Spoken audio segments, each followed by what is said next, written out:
Hello, I'm Margot Politis. Welcome to Study English, IELTS preparation. Today we're going to look at ways to talk about something that's happened in the past. And we'll also have a look at ways to form compound and complex sentences. First, we're going to listen to a woman talk about a dramatic event in her past. 4 years ago, she had a stroke. A blood vessel burst in her brain. Here's what happened to her. A stroke is whereby the blood supply to the brain is cut off. The major signs of having had a stroke that most people would equate with is weakness. So paralysis of an arm, leg or face. In others it can be a loss of speech or an ability to communicate. Others may have loss of vision or a combination of all those things. I was just so physically fit and also emotionally I was on top of the world. I had a really good job at that time and I was getting married. I just felt terribly nauseous and I woke up with pins and needles down one side of my leg. And then it worked its way up towards my arm and across.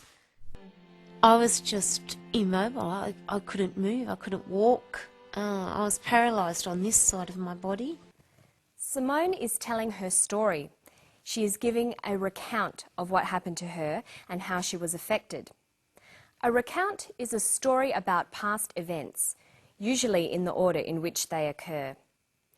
Let's take another look at a clip from today's episode.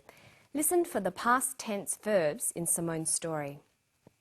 I was just so physically fit and also emotionally I was on top of the world. I had a really good job at that time and I was getting married. She says, I was so physically fit. I was on top of the world. I had a really good job. Here, was and had are past tense verbs. They're irregular verbs. Let's compare the three forms of these irregular verbs. From the infinitive form of the verb to be, we can form the simple present forms am, is, and are. And we can also make the simple past forms was or were. Notice that the verb to be is the only verb in English that has two past tense forms. All others just have one. Let's do the same for the verb to have. What is the simple present form of the verb to have? Has or have. And the simple past form? Had. When you learn new verbs, it's important to learn them with all their different forms. So make sure you write verbs down in a notebook and work out all their different tenses as well. When you are recounting a story that happened in the past, you'll need to use all these simple past tense forms of verbs. You'll also need to use a variety of transition signals, words that help to order the events. Using transition signals will help the reader or listener follow the order of events in the story. Listen for the transition signal in this clip. I just felt terribly nauseous and I woke up with pins and needles down one side of my leg. And then it worked its way up towards my arm and across. She uses the word then. Then is very common in informal spoken language. So are other informal transition signals like next or after that. Simone said she had a feeling of pins and needles in her leg. Then it worked its way to her arm. In more formal language, you might find transition signals like at first, subsequently, or after a while. If we wanted to make Simone's story clearer, we could add some transition signals to her story. If we were writing her story, we might use more formal transition signals. Simone had a feeling of pins and needles in her leg. Then it worked its way to her arm. We might say, at first, Simone had a feeling of pins and needles in her leg. After a while, it worked its way to her arm. Notice that transition signals like this are often followed by commas. Adding transition signals has made Simone's story clearer. You can more easily see the order of events. This is very important in formal language. Try to make sure you learn and use a number of different transition signals.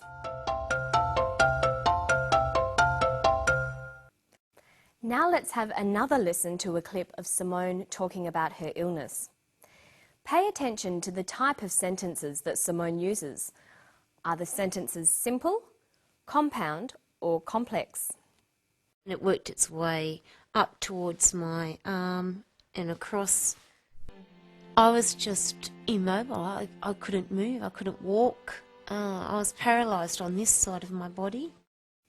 Most of the sentences that Simone uses are simple sentences. If we wanted to write an account of Simone's illness, we could join up some of these sentences to make compound and complex sentences. We form compound and complex sentences by joining simple sentences and phrases together. Simone says, "I was just immobile. I couldn't move. I couldn't walk." But we could edit this to say, "I was just immobile. I couldn't move or walk." Or, "I was just immobile. I could neither move nor walk." Okay, now let's finish with a quick look at the words used in the clip. Listen to the clip one more time and then we'll talk about a quick way to build your vocabulary. Listen again. I was just immobile. I couldn't move. I couldn't walk. I was paralysed on this side of my body. Simone says she was immobile. The prefix im is used to make the opposites of words beginning with M or P. Im means not. So immobile is the opposite of mobile. It means not mobile. So we can have mobile and immobile, mature and immature, polite and impolite, patient and impatient. Knowing the opposites of words is very important. Many words just have a different word that means the opposite, like hot, cold, happy, sad, in, out, up, down. But other words take prefixes that mean not, like un, de, dis, in. Listen to some of the clip again, then we'll look at how a few more opposites are formed. The major signs of having had a stroke that most people would equate with is weakness, so paralysis of an arm, leg or face. In others it can be a loss of speech or an ability to communicate. He says a sign of a stroke can be an inability to communicate. He uses the in prefix, meaning not. Inability means not having the ability. And here's a few more opposites. She says she was physically fit, emotionally on top of the world. The opposite of fit is unfit. The opposite of emotionally is unemotionally. A great tip is to try to find words with opposite meanings. Some words have several meanings, so they have several opposites as well. A good thesaurus will really help you with this. And that's all from me today. Don't forget to practice forming compound and complex sentences, and remember to practice reading and writing in English every day. I'll see you next time on Study English. Bye.